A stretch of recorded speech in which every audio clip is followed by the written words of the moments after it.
Okay. Hi, Dwight and Kevin. Hello. This is our app Reach. It essentially is a party game, so it's like popular party games like Mafia or Chameleon. It's essentially kind of like that, where one guy you don't know any of these locations on here, and you're kind of like blending in. So one person doesn't know the locations. It's like a role-playing game. Everyone else knows. It's like it's a pass and play game with friends. So it's like you're gonna be passing a phone around, and there's like different players on there. So some like player 1 or player 2 might know the location. Like let's say they got prison, but player 3 has no idea what that is, and they're the breacher, the person that has to like blend in, kind of like act like they know where they're at right now. So like kind of like blending into the location, so that it kind of like, oh, someone doesn't know it, but like they're blending in kind of. Okay. Dwight. So what we did basically was we had the player roles assigned from the database, and every time you click on one of these players, it'll just pop up a pop-up that shows the location and what role you're at. And if you're the breacher, it doesn't show the location because that's what you're guessing as the breacher. And then periodically, once you start the game timer, it'll send you to this screen here, which will briefly show a question for each player to answer. So like, I'm player 1, I answer the question, I pass it to player 2. Player 2 guesses or answers the question, and so on, right? And then once it's done, it sort of tallies all the results and shows it in a screen.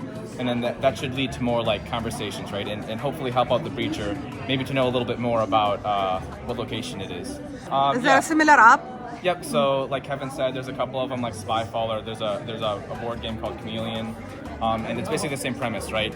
There's a bunch of people, everyone but one person knows the location or something. There's some question that everyone knows except for one person, and then everyone else, and then that one person that doesn't know has to guess like where they're at, what they're doing, etc. So in our case, the location is what the breacher is guessing, but in other games it might be something different.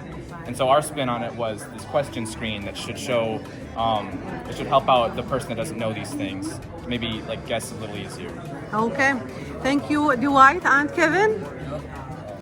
Hi, Bethany, Sarmed, and Shakir. What's your project about? So our project is payroll. It provides a weekly update for managers to do to include their employees' gross weekly payroll.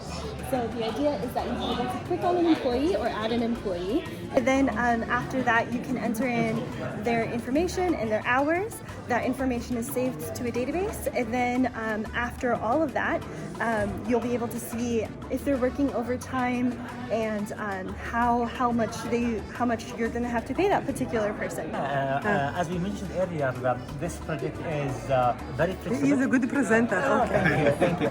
So we are able to to add a lot of features like two-factor authentication for more security and role-based access control. So you can log in as a user or as an admin. You are doing a master in security, right? In cybersecurity. In cybersecurity. Yep, true. This class is cross-listed, the master and bachelor student. True. So this is a prototype for our application, but hopefully we are able to work more and make it more appealing. Hopefully. Okay. Yep. Thank you, Shakir. Thank you, Professor. Okay, Sarmed. Yeah, Can you come here for the sun? our app Yeah. is payroll. It's designed for the small company So you are doing a master in what? in software engineering and information technology. On software engineering. Yeah. Okay. So it's designed for small businesses or a small company. It's easy to use. You can choose the language. It has 3 languages: Arabic, English, and French.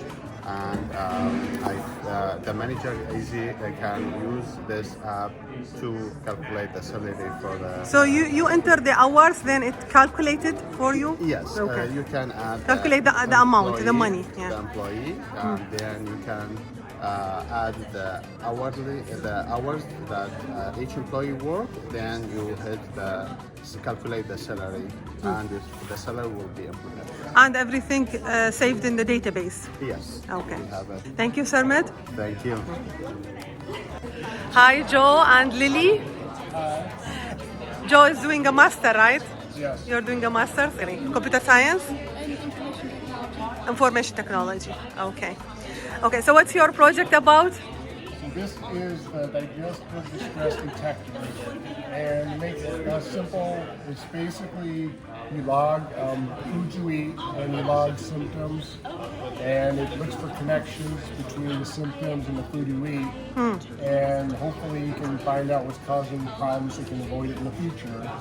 The interesting thing about this is it actually stores the ingredient list of different foods, so it actually will do it by ingredient instead of like whole food. Because sometimes, let's say if I eat a pizza, well, you could be allergic to cheese, to wheat, to something in the meat. You know, well, this way you can actually look at different ingredients through all the different foods and hopefully find a more specific problem that you can have. Okay. Lily. When you log or when you eat food, you can log it in here, what time and day you ate it, and then like if you have any symptoms, like gas or discomfort, you can log that too. And then it generates a list of foods that you don't want to eat or that you can't eat.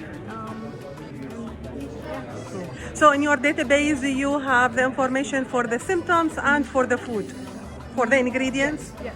Yes, you have two tables. Yeah. Okay. Thank you, Lily and Joe. Thank you.